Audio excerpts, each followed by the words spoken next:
Hello YouTube, Zillion here. So how good of a support is Zhongli for Keqing in version 1.3?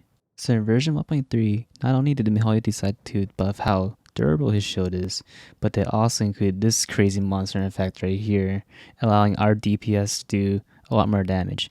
And by DPS, I mean Keqing. So not only are we going to look at how much Zhongli can buff up Keqing's damage, but we're also going to look at other benefits that this much more durable shield provides for a stamina-hungry DPS like Keqing.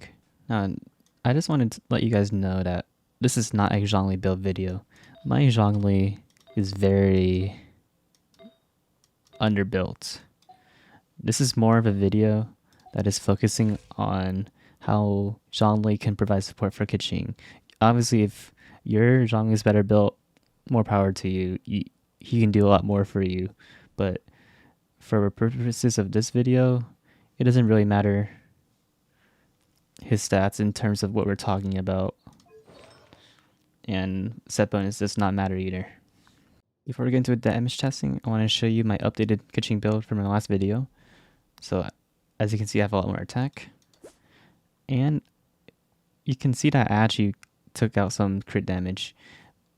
And I put some numbers on my screen right now, and as you can see, I barely lose out any damage. I lose like 30, 20 damage for more consistency from this 82% crit rate from the 75% crit rate.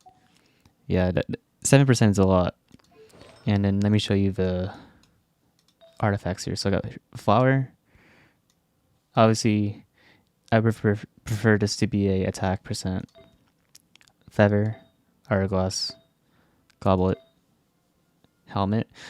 I know that some people are gonna give me flack for getting crit rate helmet, but I really don't have like the best artifacts or anything, I swear.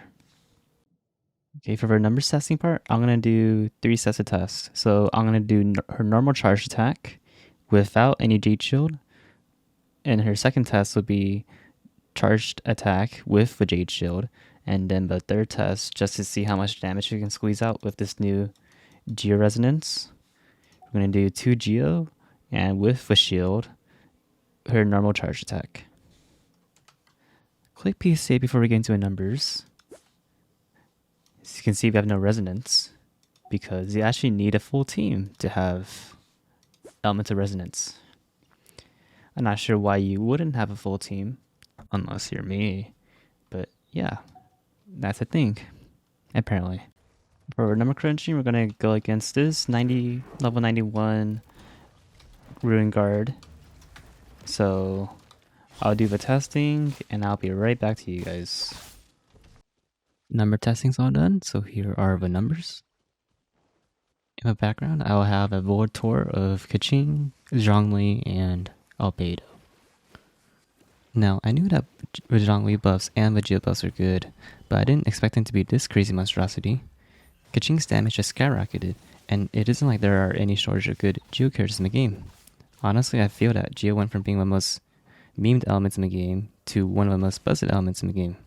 It's just absurd how good Geo is now.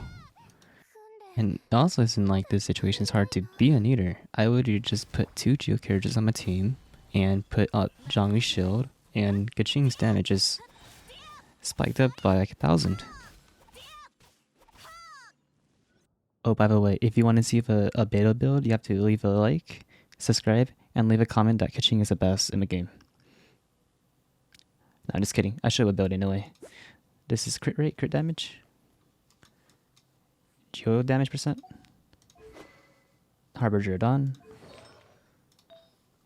crit damage helmet, goblet, hourglass, feather, and flower. If you're wondering why my Albedo was built like this, I actually have a build video dedicated to him.